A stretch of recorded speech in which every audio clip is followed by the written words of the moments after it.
Magandang umaga po sa ating lahat. Welcome po sa inyo, sa mga kapatid natin dito po sa Sula. At yung mga kasapang po, welcome sa inyo. Doon sa mga bata at sa mga taga-FH. Ayan, welcome po sa inyong lahat. Kumusta na po kayo? Tayo po ay makikinig ng mensahe ng Panginoon ngayon po umaga. Tayo po ay manalangin. Pinupuri ka namin, Panginoon, sapagkat ikaw po ay mabuti. Ikaw ay Diyos na dakila, Panginoon.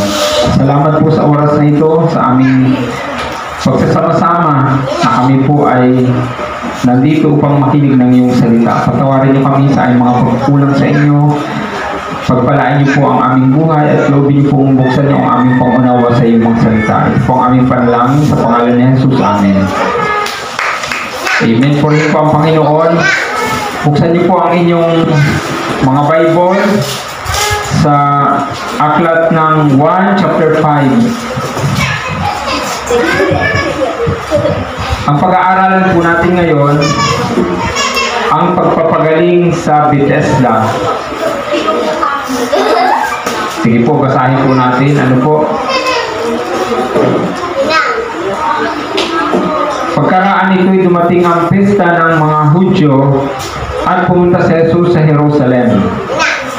Sa lungsod na ito, malapit sa pintuan ng mga tupa, ay may malaking deposito ng tubig na may 5 portiko, kung tawag nito sa wikang Hebreo ay Bethesda. Natitipon dito ang maraming may sakit, mga bulag, mga pilay at mga paralitiko. Hinihintay nilang gumalaw ang tubig. Sapagkat may panahong bumababa ang isang anghel ng Panginoon at kinakalawkaw ang tubig. Ang maunang lumusong pagkatapos makalawkaw ang tubig ay gumagaling, ano man ang kanyang karamdaman. Doon may isang lalaking 38 taon ang may sakit at siya'y nakita ni Jesus. Alam nitong matagal nang may sakit ang lalaki. Tinanong siya ni Jesus, "Ibig mo bang gumaling?" Sumagot ang may sakit, "Ginoong, wala pong maglusog sa akin kapag nakalawkaw na ang tubig. Patungo pa lamang ako roon ay may nauuna na sa akin." Sinabi sa kanya ni Jesus, "Tumindig ka, dalhin mo ang iyong higaan at lumakad ka." At pagdakay gumaling ang lalaki, dinala ang kanyang higaan at lumakad. No'y araw ng pamamahinga. Kaya sinabi ng mga Hudyo sa lalaking pinagaling, "Araw ng pamamahinga ngayon. Nabagsak kautusan na dalhin mo ang iyong higaan." Ngunit sumagot siya, "Ang nagpagaling sa akin, ang nagsabing dalhin ko ang aking higaan at lumakad." At siya tinanong nila, "Sino ang nagsabi sa iyo na dalhin mo ang iyong higaan at lumakad ka?" Ngunit hindi nakilala ng lalaki kung sino ang nagpagaling sa kanya, sapagkat nawala na si Jesus sa karamihan ng tao. Pagkatapos, nakita ni Jesus sa loob ng templo ang lalaki at sinabihan, "Magaling ka na ngayon, huwag ka nang magkakasala at baka may mangyari sa iyo na lalo pang masama." Umalis ang lalaki at sinabi sa mga Hudyo na si Jesus ang nagpagaling sa kanya. Dahil dito, si Jesus ay sinimulang usigin ng mga Hudyo sapagkat nagpagaling siya sa araw ng pamamahinga. Kaya sinabi sa kanila ni Jesus, "Ang aking amay patuloy sa paggawa at gayon din ako." Lalong pinagsikapan ng mga Hudyo na patayin siya sapagkat nilabag na niya ang batas tungkol sa araw ng pamamahinga, ay sinasabi pa niyang ang Diyos ang kanyang ama at sagay pinapantay ang sarili sa Diyos. Yan po ang ating binasa, mga kapatid. Dito po sa pag-aaralan po natin, may kinalaman po sa pagpapagaling ng Panginoon. Ang paksa po ay ang pagpapagaling sa Bethesda. Pansinin po natin na meron pong isang piyesta ng mga Hudyo na ipagdiriwang. Nalaman po ito ng Panginoong Hesus at siya po'y pumunta. Pagpunta po niya, mga kapatid, nakita po niya ang isang may sakit na nakaratay sa tabi ng pool. Kasi meron silang lugar doon na may pool, parang swimming pool. At yung mga tao, mga kapatid, ay nag-uunahan sa pagsalubong, sa paglusong doon kapag may dumarating daw na anghel at kinakalaw pa ang tubig. Welcome po sa mga taga-FH. Welcome po sa inyo. Good morning po. Welcome po. Thank you for coming. Welcome to the office staff ng FH. Okay? So magpapatuloy po tayo ng ating pag-aaral, mga kapatid. Dito po sa ating binasa sa 1 chapter 5, ang pagpapagaling ng Panginoong Hesus sa Bethesda. Ito po ay isang lugar, mga kapatid, na merong tubig. Meron silang paniniwala na ganito: bumababa daw ang anghel at kinakalawkaw ang tubig. At ang mauna daw lumusog doon ay ang gumagaling. Actually, mga kapatid, paniniwala nila yun. Paniniwala yun nung lalaki. Sapagkat kung yun ang kalooban ng Diyos, lalabas na ang gagaling lamang doon ay yung mga malalakas pa. O di po ba? Yung mga masisigla pa. Dahil sila yung maunang lumusong doon. Yun ang kanilang paniniwala. Kaya nung makita ng Panginoong Hesus itong may sakit na ito, tinanong siya ng Panginoon, gusto mo bang gumaling? Ano po ang sagot niya? Wala pong maglusong sa akin sa tubig. Guro, wala pong maglusong sa akin kapag nakalawkaw na ang tubig. Patungo pa lamang ako roon ay may nauuna na sa akin. Yun yung kanyang sinasabi sa Panginoon. Ano po ang sabi sa kanya ng Panginoon? Tumindig ka, dalhin mo ang iyong higaan at lumakad ka. At pagka gumaling ang lalaki, dinala ang kanyang higaan at lumakad. So pag-aralan po natin, mga kapatid, ang ilang mahalagang bagay na makikita po natin dito. Una po, ang Diyos po ay maawain sa lahat ng tao. Yun po yung makikita po natin. So, nakita ng Panginoong Hesus, ito pong may sakit ay 38 taon nang may sakit, 38 years nang may sakit, mga kapatid. At itong taong ito, hindi niya kilala si Jesus. Wala siyang pagkaunawa sa Panginoong Hesus. Wala siyang pagtitiwala pa sa Panginoong Hesus. Pero pansinin natin, siya po ay pinagaling ng Panginoong Hesus. Dito natin makikita ang Panginoong Hesus na ang basihan pala ng pagpapagaling niya ay kapag siya ay naaawa sa mga tao. Pansinin po natin na naawa po ang Panginoon. Nung maawa po siya, pinagaling po niya yung lalaki. Kasi ito pong lalaking ito ay matagal lang may sakit. Alam naman po natin kapag 38 years ka nang may sakit, napakahirap po ng kalagayan ng buhay natin. Ano po? 38 taon na may sakit. So napakahirap pong ng ganitong kalagayan. Ano po? Pero pansinin po natin, nahabag ang Panginoon sa kanya. Ayan. So, ang basihan ng pagpapagaling dito ng Panginoon ay dahil sa kanyang awa. Naawa po ang Panginoon. Next po, makikita po natin ang isang mensahe dito na binibigyan niya ng pagkakataon ang lahat na panumbalik sa Diyos. Okay. Pansinin po natin dito, mga kapatid.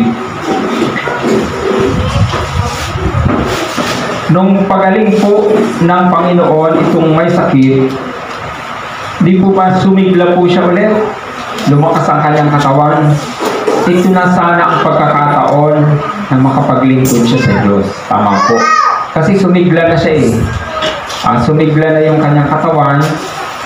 Ito na sana yung malaking chance niya na makapaglingkod sa Panginoon. Okay. So, ganun po tayo mga kapatid. Binibigyan tayo ng pagkakataon ng Panginoon na makapanumbalik sa Kanya. Pero, pansinin natin itong ginawa nung pinagaling. Alam niyo po, pag binasa niyo po ang Bible, lalo na ito pong Gospel of Matthew, Mark, Luke, and John, karamihan sa pinagagaling ng Panginoon, halos magkandara pa sa pagsasabi, Panginoon, susunod na ako sa iyo. Panginoon, talagang hindi na mapigilan, talagang halos lumuhod na at nagmamakaawa na sasama na sa Panginoon, susunod na sa Panginoon. Pagin niyo po si Bartimeo, nung siya pagaling ng Panginoon, talagang nakikiusap siya na talagang siya'y sumama. Yung pagalingin ng Panginoon na inaalihan ng masamang espiritu, nakikiusap siyang sumama. Pero ang sabi sa kanya, Panginoon, ay umuwi ka at ipahayag ang salita ng Panginoon. At ipinahayag niya yun sa Decapolis. At maraming tao ang naniwala sa Panginoon. Pero itong tao ito kakaiba sa mga pinagaling ng Panginoon. Tama po. Sapagkat matapos siyang pagalingin ng Panginoon, alam niyo po ang ginawa niya? Isinumbong niya ang Panginoon sa mga pinuno ng mga Hudyo. Yan, pansinin niyo po. Bakit po niya isinumbong? Kasi siya po ay pinansin ng mga pinuno ng mga Hudyo. Bakit mo binubuhat ang iyong higaan? Bawal yan sa araw ng pamamahinga. Kasi po, noon, sa panahon ni Moises, ay itinuro din naman na huwag silang magtatrabaho sa araw ng pamamahinga. Kaya lang po, ang pinaka dahilan kung bakit sila hindi pinagtatrabaho, para sila sumamba, para hindi maging excuse yung kanilang trabaho. Dumating ang panahon na parang naging kaugalian na nila yun, na magbuhat lang ng higaan ay sinasabing bawal yan. Kaya nung magpagaling ang Panginoon sa araw ng pagsamba, sabi niya, bawal yan. Kasi ang tingin nila sa Panginoon ay nagtatrabaho. Kaya nga, sinasabi ng Panginoon, alin ba ang mas mabuti? Ang gumawa ng mabuti sa araw ng pagsamba o ang pumatay? Kaya nga doon sinasabi ng Panginoon na mas mabuti yung ginagawa niya. Gumagawa siya ng mabuti sa araw ng pamamahinga at papagaling siya. Siya po ay inuusig nito mga pinuno ng mga Hudyo. Dahil po, sila po ay naniniwala dun sa kautusan ni Moises. Mahilig po sila sa batas. Pag sinabing batas, kaya nga may mga technicality, kaunting sablay lang, ganito, kinakailangan managot yan, ganyan. So, ganun po ang kanilang prinsipyo. So, itong pinagaling na ito ng Panginoon, mga kapatid, binigyan na po siya ng pagkakataon ng Diyos na at least sana'y sumunod na sa Kanya at maglingkod. Pero ano po ang ginawa niya? Isinumbong po niya sa mga pinuno ng mga Hudyo sa Jesus. Yan. Verse 15. Umalis ang lalaki at sinabi sa mga Hudyo na si Jesus ang nagpagaling sa kanya. Ano po ang naging resulta, mga kapatid? Sinimulang usigi ng mga Hudyo si Jesus. So, pansinin natin na binigyan na sana ng pagkakataon na sumunod na itong lalaki o itong babae. Wala mang nabanggit palang gender dito, mga kapatid. Basta pinagaling sa Bethesda. Pansinin natin na iba po yung naging action niya, mga kapatid. Maari, natakot siya dito sa pagsita ng mga pinuno ng mga Hudyo. So, Kaya niya isinumbong si Jesus sa mga tinuno ng mga Hudyo. Pero yung ibang mga pinagagaling ng Panginoon, kahit sinisita ng mga pinuno ng mga Hudyo, hindi talagang ipinaglalaban nila ang kanilang pananampalataya. Ayan. Yun po mga kapatid. Kaya yung pangalawang pinag-aaralan natin, pag binigyan tayo ng pagkakataon ng Diyos, samantalahin na po natin ang pagkakataon yan. Ayan. Kasi sabi ng Panginoon sa verse 14, nakita po siya ng Panginoon. Pagkatapos, nakita ni Jesus sa loob ng templo ang lalaki at sinabihan, magaling ka na ngayon, huwag ka nang magkasala at baka may mangyari sa iyo na lalo pang masama. So, sinabi po yun ng Panginoong Jesus sa lalaki. Dito natin makikita ang isa pang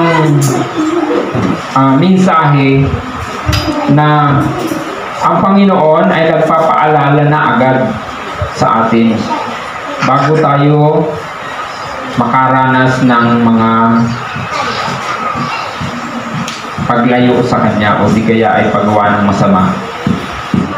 So, ibig sabihin, bago pa dumating yung maaring makagawa po tayo ng masama, nagbibigay na po siya ng pagkakataon na magmensahe. So, di po ba sabi po dito sa verse 14, magaling ka na ngayon. So, pinapaunawa ng Panginoong Jesus dito sa pinagaling, lalaki pala talaga mga kapatid. Pagkatapos nakita ni Jesus sa loob ng templo ang lalaki. Lalaki talaga yung pinagaling. Di po gaanong na-overlook ko po itong verse 14. Ibig sabihin, maari na itong taong ito na meron siyang nagawang hindi maganda sa harapan ng Diyos kung bakit siya nagkasakit. O di kaya naman, pinaalalahanan siya ng Panginoon na huwag na siyang gumawa ng masama at baka yung naranasan niyang sakit sa loob ng 38 taon ay maging mas malala pa. Tama po mga kapatid. Pinapaalalahanan siya ng Panginoon na baka mas malala pa ang mangyari kapag siya'y bumalik sa paggawa ng masama. Ayan. So, ito po isang mensahe sa atin ng Panginoon na ipinaalala po sa atin na alam niyo po, marami kong himalang ginawa sa atin ng Panginoon. Maring ang akala lang natin ay pagpapagaling sa ating karamdaman. Alam niyo po, yung mga himala sa atin ng Panginoon, pagkaroon natin ng buhay na walang hanggan, isa po yung himala ng Panginoon sa atin. Pagkaunawa natin sa Kanyang salita, it's a miracle of God. Yung pong ang pagkakaroon natin ng kalakasan, pagtatagumpay sa mga pagsubok, yan po yung mga himala sa atin ng Panginoon. Ngayon, alam niyo po, dapat pala po yan ay maibalik natin ang paglilingkod sa Diyos. So, maibalik natin ang pagsunod natin sa Panginoon. So, dito po sa lugar ng Sula at sa maraming lugar, marami pong himala ang Panginoon na ginawa ang Diyos sa atin. Na-overlook po ay hindi masyadong napapansin kasi ang pansin lang, kunwari may sakit ka, bigla kang gumaling, nanalangin ka. Maaaring yun lang ang pansin mo. Napansin mo, yan ang akala mong himala lang ng Panginoon. Pero hindi. Marami siyang ginagawang way para tulungan tayo na pagalingin. So dito sa lalaking pinagaling na ito mga kapatid, kinaawaan po siya ng Panginoon. Dito po sa verse 13, sabi dito, hindi po niya kilala ang Panginoon, pero kinaawaan siya ng Panginoon. Anong nakita doon ng Panginoon? Ang nakita po doon ng Panginoon yung kanyang awa. Naawa po siya dito po sa lalaki. Tumalon po tayo mga kapatid sa isa pa pong salita ng Panginoon sa aklat ng Lucas chapter 17.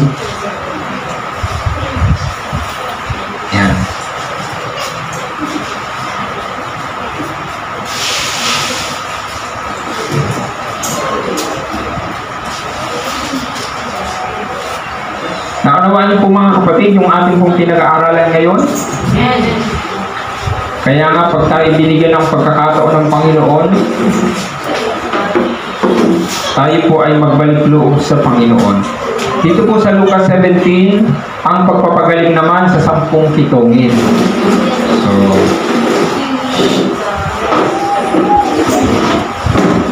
sabi po rito, Lucas 17 verse 11, sa paglalakbay ni Jesus patungong Jerusalem, nagdaan siya sa hangganan ng Samaria at Galilea. Nang papasok na siya sa isang nayon, siya'y sinalubong ng 10 kitungin. Tumigil sila sa malayo-layo at humiyaw ng, Jesus, Panginoon, mahabag po kayo sa amin. Nang makita sila, ay sinabi niya, humayo kayo at pakita sa mga saserdote. At samantalang sila'y naglalakad, gumaling sila. Nang mapuna ng isa na siya'y gumagaling na, nagbalik siyang sumisigaw ng pagpupuri sa Diyos. Nagpatira pa siya sa paanan ni Jesus at nagpasalamat. Ang taong ito'y Samaritan. Hindi ba 10 ang gumaling? Tanong ni Jesus. Nasaan ang siyam? Wala pang nagbalik at nagpuri sa Diyos kundi ang dayuhang ito. Sinabi ni Jesus sa kanya, tumindig ka at humayo sa iyong lakad. Pinagaling ka dahil sa iyong pananalig. So, pansinin natin dito mga kapatid sa Lucas 17, pagpapagaling naman sa 10 kitongin. So, dito natin makikita yung mensahe na ang Panginoon pa rin nagpapagaling sa pamamagitan ng kanyang kapag. 10 ang pinagaling mga kapatid, pero yung siyam, wala silang pagbabalik ng pasasalamat sa Panginoon. Yung siyam mga kapatid, wala po silang pagkakilala sa Panginoon. So, nagpapagaling pala ang Panginoon kahit dun sa mga taong hindi kumikilala sa Kanya. Kasi naaawa siya, nahahabag po siya. Naaawa po ang Panginoon. Dahil yung kanyang prinsipyo na binibigyan niya ng pagkakataon yung mga taong yon na manumbalik sa Kanya. Pero pansinin niyo po, ilan po ba yung nagpasalamat sa Panginoon? Only one. At dayuhan pa, Samaritano. So, ang Samaritano po mga kapatid ay produkto ng pag-aasawa ng mga Hudyo at hindi Hudyo. Kaya pinagbabawal sa kanila huwag mag-asawa ng hindi Hudyo o sila'y masuway, kaya sabi nila tawag sa kanila Samaritano. Kaya sabi ng Panginoon ay bakit ito pang dayuhan?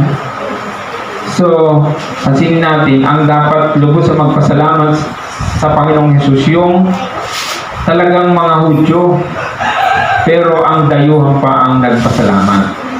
Bakit po merong pananampalataya itong Samaritano? Kaya mga kapatid, dito natin mapapansin ang isang mensahe din ng Panginoon na kapag tayo pinagaling ng Panginoon, ibalik natin yung pasasalamat sa Kanya. Maaaring itong Samaritanong ito, punong-puno siya ng pagpapasalamat sa Diyos. Hindi pa man siya nangyayari yung pagpapagaling sa Kanya, ano na siya sanay na siyang magpasalamat sa Diyos. Samantalang yung siyam na pinagaling, iba ang kanilang way ng buhay. Nakatingin sila doon sa mga pansarili nila, maaaring sa pangangailangan nila, sa trabaho, sa ganito. Pero ang itong isang ito, sanay na siyang magpasalamat sa Diyos. Kaya nagpasalamat po siya. Kaya pansinin niyo po, kapag sanay ka ng magpasalamat sa Panginoon, sanay ka ng magbasa ng Bible, sanay ka ng sumamba, sanay ka ng manalangin, hindi na mahirap sa iyo ang magpasalamat sa Diyos. Lalo na kapag tinugon ng Diyos yung prayer mo. Sanay na sanay kang magbalik ng pagluwalhati sa Panginoon. Ayan. So, Pag hindi ka sanay na pagpasalamat sa Panginoon at kumilala sa Diyos, kahit maghimala pa ang Diyos sa buhay natin, hindi natin yan mapapasalamatan kahit pa siya ay maghimala sa buhay natin. Parang lilipas lang, nalilimutan. Bakit? Hindi kasi bukas ang puso sa pagpapasalamat sa Panginoon. Kaya mga kapatid, napakagandang lagi po tayo magpasalamat sa Panginoon. Ano man yung nangyari sa ating mga kapatid. Kung pinagpala tayo, pinagaling tayo ng Panginoon, kahit po tayo nagkasakit, tayo po ay magpasalamat sa Diyos. Yan. Pansinin natin na ito po ang paraan para makarating tayo sa kanyang presensya, ang magbalik ng paglilingkod sa Panginoon. Kaya naniniwala tayo itong pinagaling na ito ng Panginoon na Samaritano. Naglingkod na siya sa Panginoon. Ayan. Yun po yung dapat natin gawin matapos tayong pagpalain ng Panginoon, maghimala ang Diyos sa buhay natin. Magbalik po tayo ng pasasalamat sa Kanya. Doon nga po sa binasa natin nung nakaraan, doon sa Romans 12, 1 and 2, sabi doon, kaya nga mga kapatid, alang-alang sa mga saganang habang ng Diyos sa inyo, ako'y namamanig sa inyo. Ialay ninyo ang inyong sarili bilang handog ng buhay, banal at kalugod-lugod sa Kanya. Ito ang karapat-dapat ng pagsamba ninyo sa Diyos. Ayan. So yun po mga kapatid ang pinag-aralan natin ngayon, ang mensahe ng Panginoon. Ang pagpapagaling ng Panginoon sa Bethesda at ang pagpapagaling sa 10 ito. Ano po yung mensahe natin makikita dito? Una, para di natin malimutan, ang Diyos ay mawain sa lahat ng tao. Pangalawa, binibigyan niya ng pagkakataon ang lahat na manumbalik sa Diyos.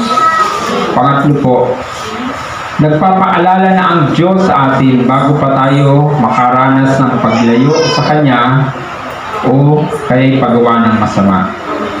Number 4 pong mensahe ng Panginoon na makikita natin, kung tayo'y sanay na magpasalamat sa Diyos, lalo tayong makapaglilingkod sa Kanya. So yun po yung pinag-aralan po natin mga kapatid. Tumayo po tayo, let us pray. Pray po tayo. Nalangin po tayo mga kapatid. So sa umagang ito mga kapatid,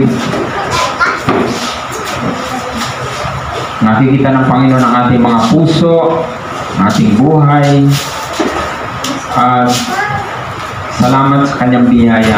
Siya ay mahabagin, siya ay nagbibigay ng pagkakataon sa atin. Ang mensahe ito ng Panginoon, huwag nating sayangin sa ating buhay.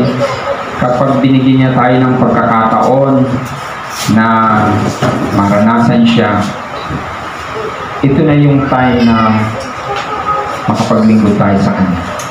Sapagkat kung palilipasin natin ito, sabi nung binasa natin, baka may mas masama pang mangyari sa atin. Kaya kailan pa tayo maglilingkod sa Panginoon, ito yung panahon mga kapatid. Ito yung time na tayo po ay sumunod sa Panginoon. Let us pray.